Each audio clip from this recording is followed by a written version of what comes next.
مفتی صاحب جس طرح آپ نے سنت غیر موقدہ اور نفل نماز کا طریقہ بتایا، کیا سنت موقدہ اسی طرح پڑھیں گے؟ نا نا نا، سنت موقدہ کا طریقہ غیر موقدہ سے مختلف۔ سنت موقدہ میں اتحیات کے بعد درود شریف نہیں پڑھیں گے، کھڑے ہو جائیں گے سیدھا، اور ثنا نہیں پڑھیں گے، سورہ فاتحہ شروع کر دیں گے۔ ایک اشکال ہے، آپ پر تنقید کرنا مقصود نہیں، میں صرف اپنی اصلاح چاہتا ہوں۔ استاد جی آپ نے کہا تھا کہ دعا کا ثبوت کہیں سے ثابت نہیں۔ استاد جی میں نے فتاوی رحیمیہ میں پڑھا ہے دلج ششم میں، جو حضرت مولانا مفتی سید عبدالرحیم لاجپوری صاحب رحمہ اللہ نے صفحہ نمبر 39 سے 52 کے درمیان میں فرض نماز کے بعد اجتماعی دعا کا ثبوت دیا۔ استاد جی آپ اصلاح فرما دیں۔ بھائی فرض نماز کے بعد دعا کی بہت زیادہ فضیلت ہے، لیکن ایک حدیث کو دوسری حدیث میں دیکھا جاتا ہے۔ نبی نے فرمایا سب سے زیادہ دعا قبول ہوتی ہے فرض نماز کے بعد، لیکن دوسری حدیث سے پتہ چلتا ہے کہ نبی صلی اللہ علیہ وسلم نے اس طرح ہاتھ اٹھا کے نماز کے بعد اجتماعی دعا نہیں مانگی۔ بعض حضرات کہتے ہیں اس پہ فلاں نے کتاب لکھی ہے، میں کہتا ہوں بھائی کتاب کی کیا ضرورت ہے، کوئی ایک حدیث بھی کافی ہے ہمارے لیے، اور حدیثوں کو زیادہ سمجھا ہے فقہائے کرام نے، ٹھیک ہے نا؟ امام حنیفہ، امام شافعی، امام احمد بن حنبل، امام مالک، یہ تو حدیثوں کو تو ان کا کوئی حوالہ مل جائے۔ فتاوی جو عربی فتاوی ہیں، اردو نہیں، اردو فتوے کی کتاب تو کہیں سے حوالہ دے گی نا، ریفرنس ہوگا، تو جن کتابوں کے ریفرنس دیے جاتے ہیں جو قانون کی کتابیں ہیں تو ان سے حوالہ دے دیا جائے، وہ ایک حوالہ بھی میرے لیے کافی ہے، ٹھیک ہے نا؟ تو کوئی مستند صحیح روایت ہو کہ نبی صلی اللہ علیہ وسلم کا معمول تھا نمازوں کے بعد، کیونکہ اگر ایسا ہوتا نا تو کثرت سے روایتیں ہوتی، کیونکہ یہ عمل دن میں ایک مرتبہ نہیں ہوتا۔ ہمارے ہاں تو ہر مسجد میں 5 دفعہ اجتماعی دعا ہوتی ہے، تو 5 دفعہ جو کام دن میں روزانہ ہو رہا ہے اس پر کوئی بے غبار ایک بھی صحیح ایک روایت ہے، لیکن اس میں بھی اتنا ذکر ہے کہ آپ نے ہاتھ اٹھائے تو صحابہ نے بھی اٹھا لیے، اس میں بھی اجتماع نہیں ہے، وہ تو نبی کو دیکھ کے اٹھا لیے، لیکن اس روایت کی سند پہ بھی کلام ہے، بالکل بے غبار روایت وہ بھی نہیں ہے۔ تو اگر اس روایت کو مان بھی لیتے ہیں تو ایک دفعہ نا، ہمارے ہاں تو جو نہیں کرتا اس کو لوگ ملامت کرتے ہیں، ایسا ضروری سمجھ لیا اس کو۔ تو میں اس بارے میں کوئی متفرد نہیں ہوں، لوگ کہتے ہیں یہ ایک نیا فتویٰ، جدید دور کا جدید مفتی نیا فتویٰ مارکیٹ میں لائے، ایسا نہیں ہے۔ حضرت مفتی اعظم مفتی محمد شفیع صاحب رحمہ اللہ تعالی، جو حضرت مفتی تقی عثمانی صاحب کے والد بھی ہیں، ان کا پورا رسالہ اجتماعی دعا پر، انہوں نے ثابت کیا کہ اس کا ثبوت بولو بھائی نہیں ہے۔ تو نبی نے جو فرض نماز کے بعد دعا کی فضیلت بیان کی ہے، تو اس دعا سے مراد دوسری حدیثیں سامنے رکھیں تو وہ وظائف ہیں۔ وظیفہ اس دعا کو کہتے ہیں جس کے کلمات مقرر ہوں، جیسے اذان کے بعد کی دعا، تو اب اذان کے بعد یہ تھوڑی کہ ہاتھ اٹھا کے دعا مانگنا شروع کر دو، بلکہ اذان کے بعد کی دعا وہ کون سی؟ اللہم رب ہذہ الدعوۃ التامہ والصلاۃ القائمہ آت محمد الوسیلۃ والفضیلہ وبعثہ مقاما محمودا الذی وعدتہ انک لا تخلف الميعاد، اس میں بھی الدرجۃ الرفیعہ وغیرہ جو لگا دی ہے ثابت نہیں ہے۔ تو یہ وظیفہ ہے، وظیفہ کا مطلب مقرر کلمات۔ تو فرض نماز کے بعد آپ صلی اللہ علیہ وسلم سے وظیفے ثابت ہیں، ان وظیفوں کو دعا سے تعبیر کیا گیا ہے۔ وہ وظیفہ کیا ہے؟ اللہم انت السلام ومنک السلام، اسی طرح آیت الکرسی پڑھنا، اللہم لا مانع لما اعطیت، تو ان چیزوں کو دعا سے تعبیر کیا گیا ہے۔ سمجھ رہے کہ نہیں سمجھ رہے؟ تو پھر بھی میں کہتا ہوں کہ یہ ہماری رائے ہے، اگر اس میں کوئی دوسرا ہماری رائے سے اتفاق نہیں کرتا تو نہ کرے، علماء کا تو اختلاف ہوتا ہے نا، لیکن طنز نہ کریں، جیسے میں طنز نہیں کر رہا۔ اب بعض لوگ طنز کرتے ہیں، جدید دور کا جدید محقق پتہ نہیں کہاں سے پیدا ہو گیا ہے، یہ کہ علمی اسٹائل بولتے کیوں نہیں بھائی؟ یہ نہیں ہے، یہ علمی اسٹائل نہیں ہے۔ تو یہ ہے، پھر بھی میں کہتا ہوں بھائی ائمہ کرام سے الجھے نہیں، جو مسجدوں میں اگر امام اجتماعی دعا مانگ رہے ہیں تو امام کا احترام کریں، آپ اس کو چھیڑنے کی کوشش نہ کریں، اس سے بڑی نفرتیں پھیلتی ہیں۔ امام کا احسان ہے، آپ اس کے پیچھے نماز پڑھتے ہو، وہ مانگ رہا ہے اور وہ دوسرے علماء سے سنیں، جتنی ان کے پاس نالج ہے وہ اس حساب سے عمل کر رہے ہیں۔ بس آپ نے ایک دفعہ بتا دیا بھائی حضرت مفتی شفیع صاحب رحمہ اللہ کا ایک رسالہ ہے، وہ امام صاحب پڑھ لیں، وہ اگر پڑھ لیں ٹھیک ہے، نہیں پڑھیں تو بھی ٹھیک ہے، آپ کا فرض ادا ہوگی۔ کوئی اتنا بڑا مسئلہ نہیں ہے جس سے دلوں میں نفرتیں پیدا کی جائیں۔ سمجھنے کی نہیں سمجھ رہے؟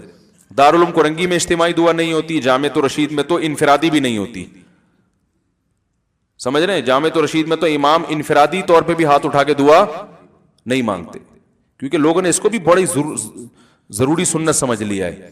تو یہ ہماری رائے میں ثابت نہیں ہے، یعنی اس کا اتنا التزام، کبھی کبھار ہو تو ٹھیک ہے تعلیم کے لیے، کبھی کبھار ٹھیک ہے، لیکن پھر بھی مسئلہ اختلافی اگر کوئی کر رہا ہے تو میں اس کو برا نہیں کہہ رہا، اس کے علم پر اعتراض نہیں کر رہا، اس کو اہل سنت سے خارج نہیں کر رہا۔ ہماری رائے یہ کہ یہ ثابت نہیں ہے، بلکہ انفرادی بھی ثابت نہیں ہے۔ میری رائے، میری کیا، میں کون ہوتا ہوں، بڑے بڑے بہت سے علماء ہیں جن میں حضرت مفتی رشید احمد صاحب بھی تھے، وہ بھی اسی کے قائل تھے کہ انفرادی بھی ہاتھ اٹھا کے جو ہے نا معمول بنا لینا، احیاناً کبھی کبھار ٹھیک ہے، وہ ٹھیک ہے، احیاناً ہونا یہ چاہیے کہ دو حدیثیں ملتی ہیں، بعض سے پتہ چلتا ہے کہ آپ صلی اللہ علیہ وسلم فرض نماز کے بعد صرف اللہم انت السلام پڑھتے تھے، اس کے بعد کھڑے ہو جاتے تھے، اور بعض حدیثوں سے پتہ چلتا ہے کہ فرض نماز کے بعد یہ تمام وظائف۔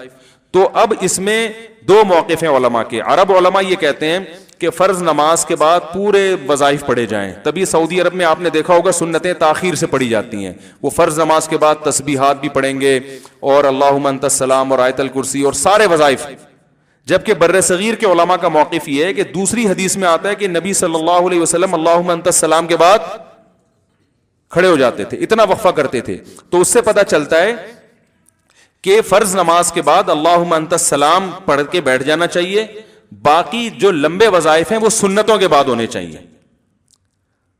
تو انہوں نے اس حدیث کو اصل بنایا، اس میں تعویل کی بر صغیر کے علماء نے، وہ تعویل یہ کی کہ جس حدیث میں آتا ہے نا فرض نماز کے بعد، اس سے مراد ہے کہ فرض نماز کی تکمیل کے بعد، مکمل جب ہوتی ہے جب سنتیں بھی ہو جائیں، تکمیل ہو جاتی ہے نا اس سے، تو اس طرح دونوں حدیثوں میں کیا ہو جائے گی؟ تطبیق۔ جن حدیثوں میں سنتیں جلدی پڑھنے کا ہے وہ بھی اس پر بھی عمل ہو جائے گا، اور جن حدیثوں میں آتا ہے کہ فرض کے بعد یہ وظائف پڑھے جائیں اس پہ بھی عمل ہو جائے گا سنتوں کے بعد پڑھنے سے، کیونکہ وہ بھی فرض ہی کے بعد کہلاتی ہیں نا۔ لیکن عرب علماء کی رائے یہ کہ نہیں، وہ حدیث کے ظاہر کو لیتے ہیں، تو دونوں رائے ٹھیک ہیں۔ لیکن یہ جو ہاتھ اٹھا کے ہمارے ہاں دعاؤں کرنے کا معمول ہے، یہ ہماری رائے میں نہ فقہ سے ثابت ہے، فقہ کی مستند کتابیں، بلکہ اس کے خلاف ثابت ہے۔ فتاوی عالمگیریہ میں یہ لکھا ہوا ہے کہ فقہ حنفی کی مستند کتاب ہے نا فتاوی عالمگیریہ، اس میں لکھا ہوا ہے کہ امام کو چاہیے کہ فرض نماز کے بعد اللہم انت السلام کے بقدر بیٹھے اور پھر اٹھ کے کھڑا ہو جائے۔ اس میں یہ نہیں لکھا ہوا کہ دعا مانگے، وہ اللہم انت السلام پڑھے اور اس کے بعد کھڑا ہو جائے۔ تو فقہ میں تو بہت گہرائی میں جا کے جزیات لکھی، فقہ کی بڑی بڑی کتابوں کی بات کر رہا ہوں، چھوٹی موٹی کتابوں کی نہیں۔ پھر بھی میں اتنا ظرف کر کے کہہ رہا ہوں بھائی اگر اتفاق نہیں ہے تو کوئی مسئلہ نہیں ہے، اس پہ لڑنے کی پھڈے کی ضرورت، بولتے کیوں نہیں بھائی؟ بعض لوگوں نے کچھ مسائل کو دیوبندیت کا معیار بنا لیا ہے، وہ کہتے ہیں یہ نہیں ہے تو یہ دیوبندی سے نکل گیا، پھر اہل سنت سے نکل گیا، پھر تھوڑے دنوں میں اسلام سے پتلی گلی سے نکل گیا۔ تو ایسا اتنا گلی کو تھوڑا چوڑا رکھو بھائی، کوئی نکلنا چاہے تو ٹائم لگے اس کو نکلنے میں۔ تو اتنے چھوٹے چھوٹے مسائل میں میں نہیں مانگتا دعا نماز کے بعد، اخپل طریقے سے مختصر سی اپنی طور پہ مان لیتا ہوں۔ مؤذن صاحب کتنی لمبی گردان چلاتے ہیں نا، ہماری مسجد کے مؤذن صاحب تو پورا میرا بھی کفارہ وہ ادا کر لیتے پوری ماشاءاللہ تفصیل سے، تو میں نے ان کو بھی کبھی نہیں کہا کہ نہیں کرو، آئی بات سمجھ میں؟ 11 سال میں ایک دفعہ ان کو نہیں کہا کہ مولوی صاحب یہ دعا نہ مانگے، بھائی وہ میرے مقلد تھوڑی ہیں، میں تو اپنے عمل کا ہوں، میں کسی کو کیوں ٹوکوں؟ وہ آپ کو اطمینان ہے تو مانگ لو بھائی، ہم تو وہ کریں گے جو ہماری سمجھ میں آ رہا ہے، آپ کی سمجھ میں آ رہا ہے تو آپ وہ کر لو۔ میں ان کو بولوں گا تو وہ بولیں گے وہ والے مولانا صاحب تو بول رہے ہیں مانگو، تو پھر وہ بیچارے کہاں جائیں گے مؤذن صاحب؟ تو میں کہوں گا بھائی میں تو اپنی رائے بتا سکتا ہوں، مجھ سے اگر کسی دن، اور مؤذن صاحب بھی بڑے ڈیڑھ ہوشیار ہیں، ایک دن بھی مجھ سے پوچھا نہیں ہے انہوں نے وہ بیٹھے ہوئے ہیں مؤذن صاحب معذرت کے ساتھ، مجھ سے نہیں پوچھتے یہ مسئلہ، تو بھائی ٹھیک ہے یار۔ اور یہ بھی میں یہ اس لیے بھی باقی رکھا ہوا ہے تاکہ لوگوں کے سامنے یہ جائے کہ بھائی ظرف اپنا، ایک ہی مسجد میں دو مختلف رائے پر بھی عمل بولو نا ہو سکتا ہے کہ مؤذن کا اسٹائل کچھ اور، امام کا اسٹائل کچھ اور، پھر بھی برداشت کرنا سیکھو اللہ کے بندو۔ یہ کوئی مسئلہ ہے کہ میں گریبان سے پکڑوں مؤذن صاحب تم نے کیوں کیا؟ چھوڑو برداشت کرو، کوئی اتنا بڑے اس سے بڑے بڑے مسائل ہیں، لوگوں کے سر پہ بال نہیں اگ رہے، یہ زیادہ بڑا مسئلہ ہے، کم عمری میں بال گر رہے ہیں۔ میں تو جب چرنا سے میں نے چھلانگ لگائی نا تو پہلی دفعہ کیمرے سے اپنے آپ کو اوپر سے دیکھا میں نے، ہم تو شیشے میں سامنے سے دیکھتے تھے، اوپر کا کیا حال ہے، تو وہ اوپر سے جب ویڈیو بنی ہے تو میں نے جب اپنا سر کا حال دیکھا میں نے کہا یہ تو رفع الیدین کا مسئلہ تو بھائی بات کا مسئلہ ہے یار یہ تو اوپر کے حالات بہت خراب ہو چکے ہیں، تو یہ تو کیا شادیاں وادیوں کی باتیں اور یہ سب کیا باتیں یار، یہ تو لوگ بولیں گے اوپر سے تو آپ خالی ہو۔ تو ہم نے اپنے بالوں کا علاج کرا، اللہ کا شکر ہے کافی، وہ ایئرپورٹ ختم ہو گیا کم از کم، وہ جو بالکل ہی عجیب سا حساب کتاب تھا نا وہ ختم ہو گیا، مایوس نہیں ہوں گے اب آپ انشاءاللہ، ٹھیک ہے نا؟ تو وہ خطرناک حد تک جو حالات خراب تھے، اگر میں اس کو چھوڑ کے مؤذن صاحب کے پیچھے لگ جاتا تو جو سائڈوں کے بال ہیں وہ بھی ختم ہو جاتا۔ تو اس لیے بھائی پھڈے بازی نہیں کرو, جھگڑے نہیں کرو, نفرتیں نہیں پھیلاؤ. علم کے نام پہ لوگ جو دین سے ویسے ہی دور ہیں بولے یار ان مولویوں کے پھڈے ہی ختم نہیں ہوتے, ایک کہتا ہے یہ بدعت ہے, دوسرا کہتا ہے فرض ہے. ایک عالم کی رائے اگر کوئی ہمیں عالم سمجھتا ہے, ہم تو کوئی نہیں ہے, کوئی رائے اس نے بیچارے نے پیش کر دی ہے, بولو بھائی مفتی صاحب کی رائے جن کی سمجھ میں آ رہی ہو فالو کر لیں, نہیں آ رہی تو بھائی تمہیں پھر جس کی سمجھ میں آ رہی تم اس کو فالو کر لو, کیا خیال ہے, ایسا کر لو. تو ہمیں یہ والی رائے سمجھ میں آ رہی ہے تو اس پہ طنز نہ دیں, تانے وانے نہ دیں پلیز, کافی ہو گیا میرا خیال ہے. انگلش میں تو پلیز ہی کہہ سکتے ہیں نا. اور باقی سوال کے جواب کل, بہت زیادہ ٹائم ہو گیا بھائی. دولہا بھائی بہت معذرت, ٹھیک ہے نا. تو اللہ تعالیٰ سمجھنے کی عمل کی توفیق عطا فرمائے. سبحانک اللہم و بحمدک نشہد ان لا الہ الا انت نستغفرک و نتوب. اسی وجہ سے فقہ کی کتابوں میں بھی اس کا تذکرہ نہیں ہے. یہ بر صغیر میں ایک چیز رائج ہو گئی ہے, تو اب جو چیز رائج ہو جائے اس کو ایک دم سے چھوڑنے میں فتنہ ہوتا ہے, تو اس لیے اس کو آرام آرام سے تمیز سے آہستہ آہستہ چھوڑنا چاہیے.